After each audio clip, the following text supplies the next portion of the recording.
sekalipun tidak berniat, tapi kita bangun untuk makan sahur, berarti kita ingat bahwa kita besok akan puasa. Maka itu sebagai niat juga daripada puasa. Kenapa? Karena kita ingat. Jadi niat itu bukan berarti harus dilapaskan saja, tapi niat itu sekedar ingat, terlintas dalam diri kita ini, itu sudah niat. Bagaimana cara menyucinya itu? Itu jangan sampai anak sekalian ketika mencuci, ya, tempat keluarnya BAB yang mulia itu jangan sampai menggunakan jari telunjuk, tapi menggunakan perut-perut ibu jari. Kalau yang laki-laki, cara mencucikannya itu dari belakang ke depan. Ya, ini perlu fikih. Kau tertawa? Kalau laki-laki dari belakang ke depan, begini. Kalau wanita, mohon maaf, dari depan ke belakang.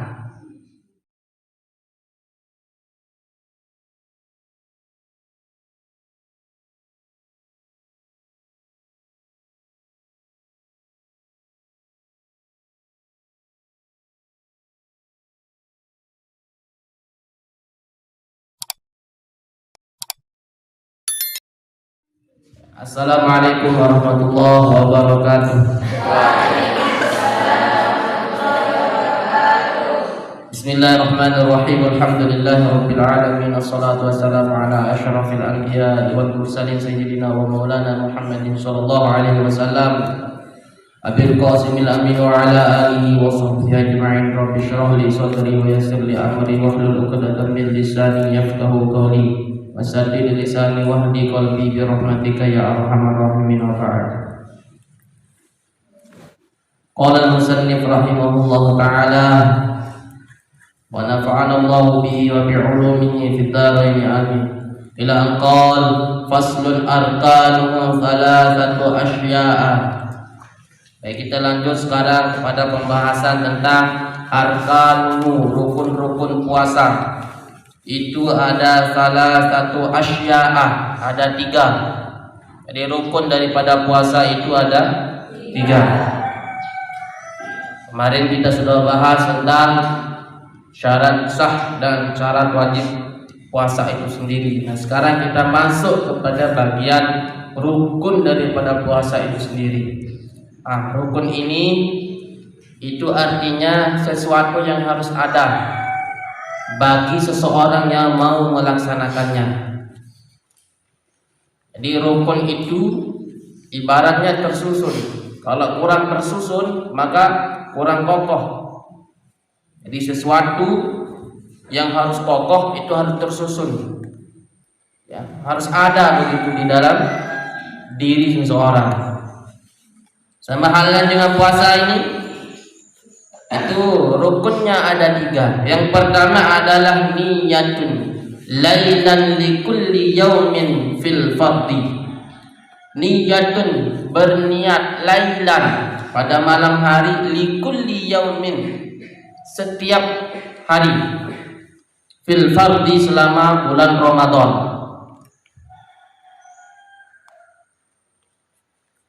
Artinya apa? Kita diminta berniat selama bulan Ramadan setiap malamnya. Kenapa? Karena ini mayoritas pendapat mazhab Syafi'i. Jadi kita sebagai mazhab Syafi'i itu berniat puasa setiap malamnya, dari sejak terbenamnya fajar atau sudah masuk waktunya berbuka, itu sampai sebelum terbitnya fajar. Kita dianjurkan untuk berniat setiap malamnya. Nawaitu shauma ghadin an ada'i fardhi syahri ramadhana hadhihi sanati lillahi ta'ala. Itu niat dipasang di dalam hati. Itu yang pertama, perkara niat. Ada juga di dalam keyakinan kita di mazhab Syafi'i ini, itu sekalipun tidak baca niat tapi bangun makan sahur, bangunnya kita makan sahur itu adalah sebagai pertanda kita mau berpuasa. sekalipun tidak berniat, tapi kita bangun untuk makan sahur, berarti kita ingat bahwa kita besok akan puasa. Maka itu sebagai niat juga daripada puasa. Kenapa? Karena kita ingat. Jadi niat itu bukan berarti harus dilapaskan saja, tapi niat itu sekedar ingat, terlintas dalam diri kita ini, itu sudah niat. Jadi kita niat, oh besok saya mau puasa, lalu makan sahur. Nah, sebab kita makan sahur itu kan besok mau puasa, maka sahlah puasa kita. Itu yang kedua. Bagaimana kalau orang itu tidak berniat, tidak makan sahur? Maka kita memakai mazhab Imam Malik. Mazhab Imam Malik itu menganjurkan bagi setiap orang itu berniat kes sejak malam pertama sampai dengan malam ke-30 dan malam terakhir. Itu dikes pada malam pertama berniatnya.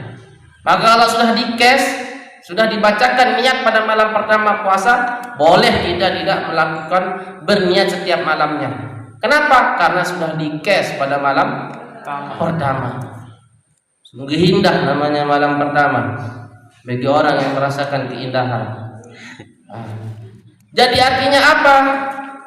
Kalau sudah berniat pada malam pertama puasa itu, maka malam kedua sampai dengan ke-30 tidak usah berniat. Itu menurut mazhab Imam Malik. Lah sekarang bagaimana ini? Orang dia tidak berniat puasa pertama itu tidak memakai mazhab Imam Malik. Yang kedua, itu orang tidak berniat setiap malamnya. Yang ketiga, dia tidak makan sahur. Tapi setelah subuh atau ketika subuh, dia itu tidak makan. Tidak makan, tidak minum sesuatu yang membatalkan puasa, itu dia tidak lakukan. Maka bertaklid mengikuti imam mazhab Abu Hanifah. Maka tetap boleh dilanjutkan puasa itu selama ia tidak makan, selama ia tidak melakukan sesuatu yang membatalkan puasa. Maka ikut mazhab Imam Abu Hanifah. Nah, jadi seperti itu. Itu diberlakukan bagi seorang yang memang betul-betul yang namanya awam. Awam itu tidak tahu mengapa dan lain hal sebagainya. Ada berikutnya lagi. Ini saking luasnya ajaran Islam. Jadi luasnya ini berarti tidak mesti tidak benar, tapi luas ini untuk memudahkan bagi yang benar. Artinya punya dasar. Itu pertama, orangnya tidak berniat di malam pertama, setiap malamnya tidak pun berniat. Terus paginya itu umpamanya istilahnya tidak makan juga. Terus ingatnya puasa itu ketika mau berbuka. Bagaimana hukumnya? Maka dimaklumi saja. Kenapa? Itu bagi yang awam. Maka lanjutkan saja puasanya, jangan sampai dibatalkan. Paham ya? Itu sekalian banyaknya cara kita berniat mulai puasa itu. Jangan sampai kita berdalih tidak puasa. Kenapa kamu tidak puasa? Belum makan sahur. Ini pendapat yang keliru. Inilah pendapat yang sahih sekarang sudah kita ketahui. Seperti itu. Itu yang pertama terkait tentang rukun daripada puasa itu sendiri.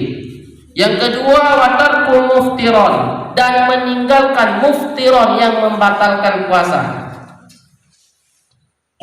Zakiron, ketika sedang ingat.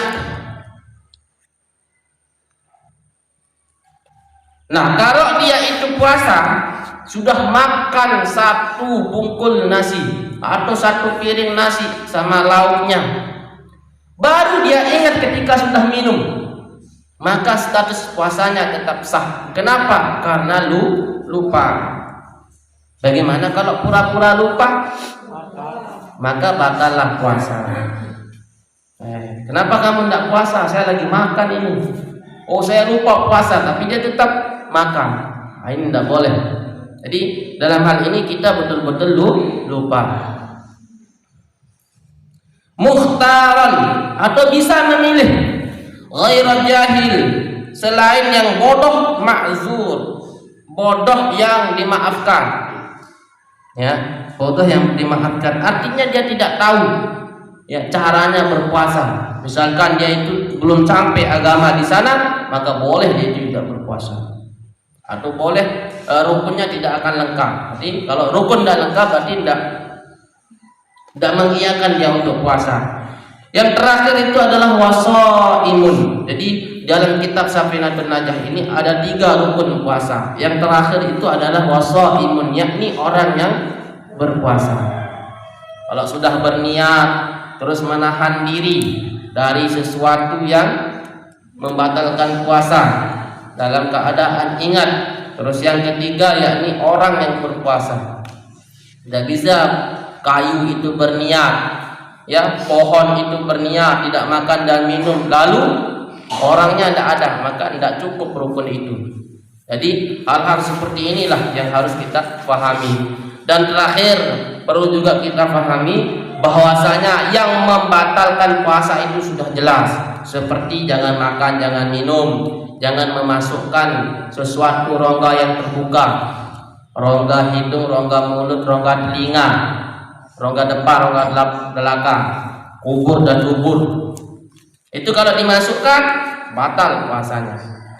Bagaimana kalau kita ingusan? Cukup menggunakan yang namanya perut jari-jari tangan, perut jari-jari tangan. Nah, begini. Terus telinga kita gatal sekali. Boleh nggak kita itu memasukkan? Boleh, dengan syarat jangan sampai memasukkan jari-jarinya, tapi perut-perutnya saja begini. Keberikutnya yang sering sekali kita hilaf, yakni ketika membersihkan setelah kita buang hajat atau setelah kita BAB. Bagaimana cara menyucinya itu? Itu jangan sampai anak sekalian ketika mencuci, ya, tempat keluarnya BAB yang mulia itu jangan sampai menggunakan jari telunjuk, tapi menggunakan perut-perut ibu jari. Kalau yang laki-laki cara mencucikannya itu dari belakang ke depan. Ya, ini perlu fikih. Kau tertawa? Kalau laki-laki dari belakang ke depan, begini. Kalau wanita, mohon maaf, dari depan ke belakang. Dari depan ke belakang. Tidak usah tertawa, ini fikih, bukan berarti jorok. Kenapa? Karena kalau ke belakang ke depan, mohon maaf, nanti itu kotor yang masuk. Makanya kalau wanita itu ingin sehat, ingin bersih, cucinya itu dari depan ke belakang, begini jadinya. Biar tidak terjadi sesuatu kepada yang mulia itu. Paham ya? Itu cara mencucinya. Dan ingat, cara mencucinya itu menggunakan perut daripada ibu jari itu sendiri. Itu sesuatu yang membatalkan puasa secara zahir. Lah, bagaimana sesuatu yang membatalkan puasa secara batin atau yang membatalkan pahala puasa? Maka Rasulullah SAW bersabda, khamsatun, ada 5 yang membatalkan pahala puasa. Itu yang pertama adalah al-ghibah. Ghibah itu membicarakan orang lain. Kalau hobinya membicarakan orang lain, maka siap-siap pahala puasanya hangus. Yang kedua, wan namimah. An-namimah itu artinya adu domba. Dia menceritakan temannya begini, yang satunya begini, itu adu domba, baku hantam. Dia itu merdeka. Ini bisa batal pahala puasanya. Yang ketiga, wal kadzib, yakni berbohong. Jadi kalau kita lagi berpuasa, ya, melatih diri kita menjadi orang yang jujur. Keberikutnya, wan nazru bisyahwah, yakni melihat dengan syahwat. Apa namanya melihat dengan syahwat? Ketika melihat teman sejenisnya, teman laki-lakinya, wow. Bagaimana itu hukumnya? Memang bisa timbulkan syahwat kalau melihat sesama laki-laki? Oh, enggak bisa kata ini teman-temannya yang laki-laki. Biasanya kepada yang lawan jenis. Jadi hati-hati. Wan nazru fi syahwah. Ini melihat dengan syahwat. Yang terakhir wal yaminul kadzib. Wal yaminul kadzib itu artinya sumpah palsu. Berjanji lagu ajak. Ya, berjanji lagu ajak, bersumpah setia lagu selingkuh. Itu. Jadi hati-hati. Itu bisa membatalkan pahala puasa. Wallahu a'lamu bishawab.